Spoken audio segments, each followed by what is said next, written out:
সুরেশ যে চাউমিনের ঠেলাগাড়িতে কাজ করত সেই ঠেলাগাড়ির মালিক রক্তিম ছিল ভীষণই খিটখিটে স্বভাবের। সুরেশ যত ভালোই কাজ করুক না কেন তার মালিক কখনো তার কাজে খুশিই হতো না। সুরেশ রোজ সকাল 9টায় কাজে যেত আর রাত 11টার সময় বাড়ি ফিরত। এত পরিশ্রম করার পরেও সুরেশের মালিক তাকে সবসময় বাজে কথা শোনাতো। কি ব্যাপার রে সুরেশ, এতক্ষণ ধরে কাস্টমার দাঁড়িয়ে আছে আর তুই এক প্লেট চাউমিন এখনো বানাতে পারলি না? তুই যা আমার লস করে দিচ্ছিস। সাহেব, আমি কালকে আপনাকে কটা জিনিস লিখিয়ে দিয়েছিলাম আর বলেছিলাম ওগুলো নিয়ে আসতে, ওগুলোর জন্যই দেরি হচ্ছে। একদম মিথ্যা বলবি না। তুই আমায় কখন বলেছিস লিস্ট লিখতে? অলস মিথ্যাবাদী কোথাকার। আরে দাদা, কি ব্যাপার? চাউমিন দেবেন নাকি চলে যাব? আরে না না, এক্ষুনি চাউমিন হয়ে যাবে। আমি এক্ষুনি সমস্ত জিনিস এনে দিচ্ছি। না না, এত টাইম নেই আমাদের কাছে। আমরা তো আপনার তাওয়া চাউমিনের নাম শুনে এসেছিলাম। এখন রাখুন আপনার তাওয়া আপনার কাছে। এই চলো ভাই চলো, এখানে তো জিনিসই নেই, চাউমিন কি খাবো? এই বলে গ্রাহক সেখান থেকে ফিরে গেলে রক্তিম সমস্ত দোষ সুরেশকে দিয়ে তাকে জোরে একটা থাপ্পড় মারে। আজকে একমাত্র তোর জন্য আমার খদ্দেররা সব পালিয়ে গেল। সাহেব, গায়ে হাত তুলবেন না, নইলে কিন্তু। কি করবি তুই, কি করবি শুনি? গরিব ভিখারি একটা। আমার দয়ার অন্নে তো বেঁচে আছিস, আবার আমাকে চোখ দেখাস। শোন, তুই হলি আমার চাকর, তাই যা বলবো চুপ করে মুখ বুজে করতে হবে। সাহেব, আমি আপনার কাছে কাজ করব না, আপনি আমার হিসেব মিটিয়ে দিন, আমি চলে যাচ্ছি। কি বললি? কাজ ছেড়ে দিবি? তবে আমি এত তাড়াতাড়ি আরেকটা লোক কোথা থেকে পাবো? যা, তোকে একটা টাকাও দেবো না। হয় চুপচাপ কাজ কর আর নয়তো কেটে পড়। সাহেব, আপনি গত 2 মাস ধরে আমার কোনো টাকাই দিচ্ছেন না। যখন আমি এখানে কাজই করব না তখন আপনি আমার টাকাটা মিটিয়ে দিন না, তাহলেই তো চলে যাই। তোর কাছে কি প্রমাণ আছে শুনি? আমি তোকে 2 মাসের টাকা দিইনি? যা, টাকা দেবো না। কি করবি করে নে, যা। সুরেশ মজুরি না নিয়েই বাড়ি চলে আসে। তোমার গায়ে হাত তুললো, তোমাকে টাকাও দিল না? কেমন বাজে মানুষ! চলো আমার সাথে এক্ষুনি, আমি দেখছি টাকা কেমন করে না দেয়। আরে পার্বতী, ওই লোকটা একদম ভালো না। ওর সাথে যত কম কথা বলা যায় ততই ভালো হয়। কিন্তু আমাদের তো অনেক ক্ষতি হয়ে গেল। এখন তোমার হাতে কাজ না থাকলে আমরা সংসার চালাবো কিভাবে? পার্বতী, আমি ভালো হাতের কাজ জানি, তাই আমি চাইলে নিজের ব্যবসা খুব তাড়াতাড়ি শুরু করতে পারবো। শুধু এর জন্য আমার কিছু টাকার দরকার, তাহলেই হয়ে যাবে। এই বলে সুরেশ দিনমজুরের কাজ শুরু করে, যাতে সে টাকা জমিয়ে একটা চাউমিনের দোকান খুলতে পারে। কিন্তু আরে বৌদি, তাড়াতাড়ি চলো, সিঁড়ি থেকে পড়ে সুরেশদার খুব চোট লেগেছে, তাড়াতাড়ি চলো। কি ভীষণ লেগেছে? কোথায় তোমার দাদা? বিল্ডিং এর মালিক সুরেশদাকে হাসপাতালে নিয়ে গেছে, মাথায় খুব চোট লেগেছে। এই শুনে পার্বতী দৌড়িয়ে হসপিটালে যায়। এই দুর্ঘটনার ফলে সুরেশ তার চোখের আলো হারিয়ে ফেলে, যার ফলে তারা সবাই ভীষণ ভেঙে পড়ে। ভেবেছিলাম কিছু পয়সা জমিয়ে তাওয়া চাউমিনের ব্যবসাটা শুরু করব, কিন্তু তা আর হলো না। এখন যে আমি আর দেখতেই পাবো না। আমার জীবনটা যে শেষ হয়ে গেল পার্বতী, সব শেষ হয়ে গেল। এমন করে বলো না, জীবনে সমস্যা আছে ঠিকই, কিন্তু আমরা একসাথে থেকে সমাধানও খুঁজে বের করে নেব। তুমি দোকান চালাতে না পারলে কি হয়েছে, আমি চালাবো চাউমিনের দোকান। তুমি শুধু আমাকে বলে দেবে কিভাবে তৈরি করতে হয়, আমি সেই মতোই কাজ করব। আমিও তোমাকে হেল্প করব মা। আমিও তোমায় সাহায্য করব মা। ঠিক আছে রে মানা, তোরাই তো আমাদের সাহস।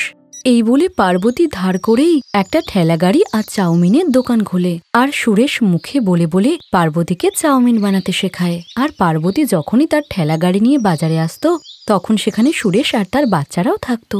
আর ধীরে ধীরে পার্বতী খুব সুন্দর চাউমিন বানাতে থাকে, যা খেয়ে গ্রাহকেরা খুব প্রশংসা করে। এসব কি সুরেশদা? আমি তো তোমাকে রক্তিমের ঠেলাতে চাউমিন বানাতে দেখেছিলাম, তবে এসব কবে আর কি করে হলো? আওয়াজটা খুব চেনা চেনা লাগছে। আগের খদ্দেরদের সাথে আমার খুব ভালো সম্পর্ক গড়ে উঠেছিল। কি করব ভাই, মালিক তাড়িয়ে দেওয়ার পর কিছু টাকা উপার্জন করার জন্য একটা কাজ করতে গিয়েছিলাম, আর তাতেই আমার এই অবস্থা। সুরেশের এমন অবস্থা দেখে তার পরিচিত গ্রাহকদের খুবই মায়া হয়। ধীরে ধীরে পার্বতীর চাউমিনের ঠেলাগাড়ির সামনে গ্রাহকদের খুব ভিড় হয়। কিন্তু যেদিন সুরেশের মালিক রক্তিম জানতে পারল যে তার দোকানের সমস্ত গ্রাহকেরা এখন সুরেশের দোকানে যায়, তখন তার ভীষণই হিংসে হয়। আর সুরেশকে ভয় দেখানোর জন্য সে গুন্ডাও পাঠায়। চলো গুরু, সবাই কেটে পড়ো, এখানে কোনো চাউমিন আলা থাকবে না। কেটে পড়ো, কেটে পড়ো। কেন থাকবে না এখানে চাউমিনের দোকান? আমরা তোমাদের কি করেছি যে দোকান তুলে নেব? তোরা মনে হচ্ছে এমনিতে মানবি না। ভেঙে ফেল তো, ঠেলাটা ভেঙে ফেল। পার্বতী, এই লোকগুলো কারা তুমি জিজ্ঞেস করো তো। আমাদের রক্তিমদা পাঠিয়েছে। ওনার ঠেলার সব কাস্টমার তোদের ঠেলায় চলে আসছে, আর এতে ওনার খুবই লস হচ্ছে। তাই রক্তিমদা চায় না তুই কাজটা কর, তাই তোর ঠেলাটা এখান থেকে নিয়ে মানে মানে কেটে পড় বলছি, বুঝলি চাঁদু? আমাদেরকে ধমকাচ্ছ?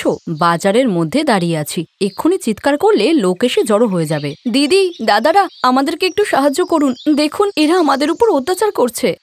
দিদি, আপনি কোনো চিন্তা করবেন না, আমরা থাকতে এই গুন্ডারা আপনার কোনো ক্ষতি করতে পারবে না। আপনি চিন্তা করবেন না, আমরা এক্ষুনি ওদের ভিডিও বানিয়ে সোশ্যাল মিডিয়ায় পোস্ট করে দিচ্ছি। কি রে, তোদের নামটা যেন কি বললি?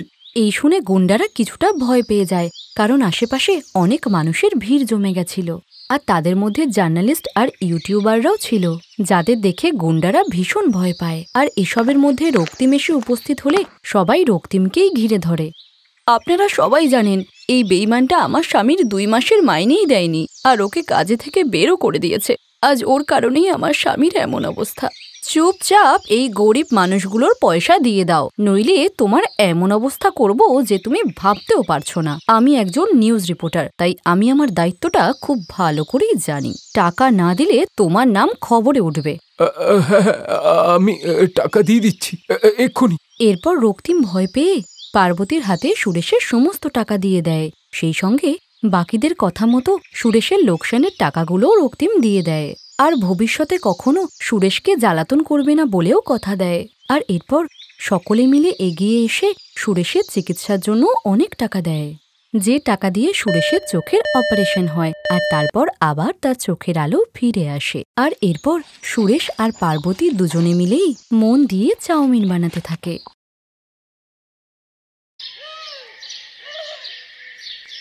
পুনিত চিকেন খেতে খুবই ভালোবাসে, কিন্তু তার বউ শুধু নিরামিষই খেত। তাই বিয়ের আগে মঞ্জু পুনিতকে বলেছিল, দেখো আমি কিন্তু মাছ মাংস খাই না, শুধু নিরামিষ খাই। আরে কোনো ব্যাপার না, তুমি আমার জন্য তো বানাতেই পারো নাকি? আমি কখনো বানাইনি, তবে চেষ্টা করব। কিন্তু বিয়ের পরের দিনই পুনিতের মা মারা যায়। মায়ের জন্যই এতদিন হারামজাদা পুনিতটাকে পুষছিলাম, এখন এটাকে ঘর থেকে বার করে দেবো। ঠিকই বলেছ, কাজকর্ম কিছু তো পারে না, শুধু বেকার বেকার পুষে রেখেছ। পুনিত আর তার বড় দাদা রোহিত একসঙ্গে একটি হোটেল চালাতো। পুনিত ভালো করে হিসাব নিকাশ করতে পারত না, তাই রোহিত তাকে দিয়ে ছোট বড় সব কাজ করিয়ে নিয়ে নিজে আরাম করে বসে শুধুই হিসাব নিকাশ করত। তার মা বেঁচে থাকতে সে পুনিতকে কাজের থেকে বের করে দিতে পারত না, কিন্তু এখন তো। হ্যাঁ পুনিত, নিজে জামা প্যান্ট গোছা আর বেরো ঘর থেকে, বেরো। বেরিয়ে যাব, কিন্তু কোথায় যাব দাদা? এই আমি কি জানি, যেখানে খুশি যা, শুধু একটা কথা মাথায় রাখ যে এই ঘরে তোর আর তোর বোর কোনো জায়গা নেই। মঞ্জু কাঁদতে কাঁদতে তার বড় জয়ের পা ধরে বলে, দিদি দয়া করুন, আমার সবে বিয়ে হয়েছে, আমি কোথায় যাব? এই হাদারামকে বিয়ে করেছিস কেন? ওর মাথায় গোবর আছে, গোবর। কোনো কাজকর্ম পারে না, ফালতু ফালতু প্রত্যেক মাসে টাকা নেয়, কিন্তু আর না, বেরিয়ে যা বাড়ি থেকে। রোহিত আর শীতল মিলে মঞ্জু আর পুনিতকে বাড়ি থেকে বের করে দেয়। মঞ্জু সঙ্গে করে তার কিছু জামাকাপড় নেয়, আর খাবার বানানোর জন্য একটি হাঁড়ি পেয়েছিল সে। দিদি, একটা হাঁড়ি আর চামচ দিয়ে আমি কিভাবে রান্না করব? আর কিছু দাও আমাকে। আরে যা যা, এমন কি রাজভোগ রান্না করবি তুই? খাবি তো ওই শুকনো ভাত, এতেই হয়ে যাবে, চল যা তো এখান থেকে। একটা হাঁড়িতে যে কত কিছু রান্না করা যায় তা যদি শীতল জানতো, তাহলে সে হাঁড়িটাও দিত না। আর এটুকু জিনিসকে সঙ্গে করেই তারা দুজনেই বেরিয়ে পড়ে। মঞ্জু, ক্ষমা করে দাও আমাকে, আমার জন্যই না তোমাকে এসব বিয়ের পরে সহ্য করতে হচ্ছে। এতে তোমার আর কি দোষ? তুমি তো জানতে না যে তোমার দাদা বৌদি এমনটা করবে আমাদের সাথে। আসলে ছোটবেলা থেকে না আমি একটু বোকা মতন, পড়াশোনাও তো সেরকম খুব একটা করতে পারিনি। দাদা সবসময় আমাকে এভাবে বকতো, তো আদর করতো শুধু মা, কিন্তু মাও তো এখন মরে গেছে। তুমি কোনো চিন্তা করো না, আমি আছি তো, দেখো সব ঠিক হয়ে যাবে। কি করে ঠিক হবে মঞ্জু? না আমার কাছে ঘর আছে, না আছে পয়সা। কেন? ফুটপাতে তো কত মানুষ থাকে, আমরাও থাকবো। আর টাকা কোথা থেকে আসবে? এখন আমরা ভিক্ষা করব, বাকিটা পরে দেখা যাবে। মঞ্জু ফুটপাতের উপরেই লাঠি আর কিছু কাপড় দিয়ে তাঁবু বানিয়ে সেখানেই থাকে, আর পরের দিন সকালবেলা ভিক্ষা করতে থাকে। ভগবানের নামে কিছু দিয়ে দিন বাবু, ভগবান আপনাদের ভালো করবেন। বাবু, আমরা খুবই গরিব, কিছু টাকা দিন। কিন্তু অল্প বয়সী স্বামী স্ত্রীকে দেখে লোকে বলে, দেখো দেখো, হ্যাঁ হ্যাঁ, দেখালে ফ্রি খাওয়ার চাই, হ্যাঁ হাত পা সব ঠিক আছে, তবুও দেখো দেখো, হ্যাঁ কাজ করবে না, হ্যাঁ কাজ করবে না। আমাদেরকে কাজ কে দেবে স্যার? আপনি দেবেন? হ্যাঁ না না, আমার কাছে কোনো কাজ নেই, কিন্তু কাজ তো খুঁজলে পেয়েই যাবে না। কথার কথা তো অনেকেই বলে দেয়, কিন্তু আসল সময়ে সবাই লেজ গুটিয়ে পালায়। লোকটি সেখান থেকে চলে গেল, কিন্তু মঞ্জু আর পুনিতের তো খিদে পেয়েছিল। পাশেই 15 বছরের বান্টি নামের একটি ছেলে ভিক্ষা চাইত।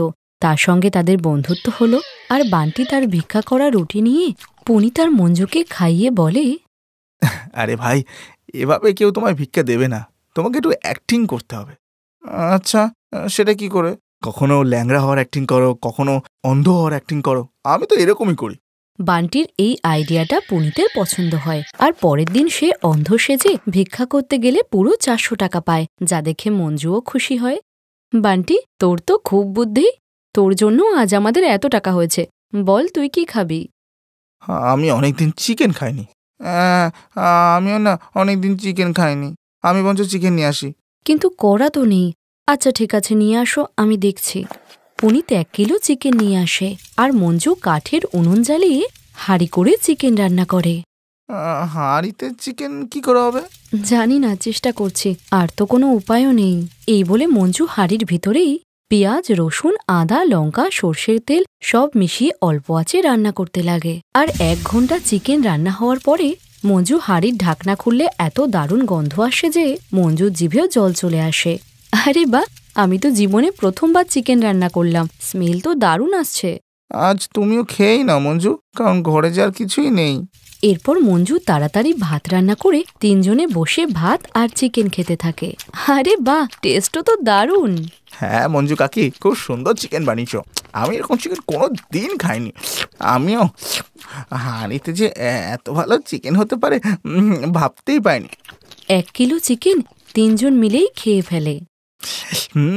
মঞ্জু কাকিমা, তুমি এত সুন্দর হান্ডি চিকেন বানাও না, তুমি এই হান্ডি চিকেন বিক্রি করো না কেন? আরে হ্যাঁ, এটা তো তুমি ঠিক বলেছ।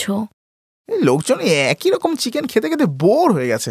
লোকজন এই হান্ডি চিকেন হেভি লাগবে। কিন্তু কিন্তু এই কাজের জন্য তো বড় হাঁড়ি চাই, চুলোয় দেওয়ার মতন কাঠ চাই, কমসে কম 10,000 মতন টাকা তো লাগবেই। আরে চিন্তা করছো কেন? ব্যবসার জন্য টাকা আমি দেব।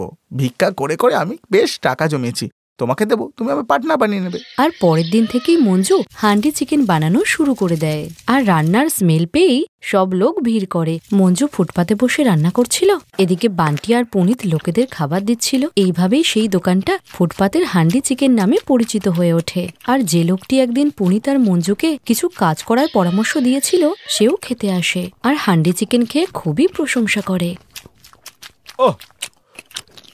দারুণ, চিকেনটা কিন্তু দারুণ, এক ঘর হচ্ছে। এইভাবেই 1 বছর পরে তারা একটি দোকান করে ফেলে। বান্টি তাদের সাথেই থাকতে লাগলো, আর ওদিকে রোহিতের দোকান বন্ধ হতে বসেছিল, কারণ সেখানে সবকিছু তো পুনিতই সামলাতো। সব কাস্টমারদের সঙ্গে ভালো কথা বলে তাদেরকে খুশি রাখত, কিন্তু রোহিত সেটা করতে না পারায় হোটেল বন্ধ হয়ে যায়। আর 1 বছর পরে পুনিত সেই হোটেলটাও কিনে ফেলে। আর এভাবেই হান্ডি চিকেন বিক্রি করে মঞ্জু, পুনিত আর বান্টি বড় লোক হয়ে যায়, আর হাসি খুশি জীবন কাটাতে থাকে। Thanks for watching.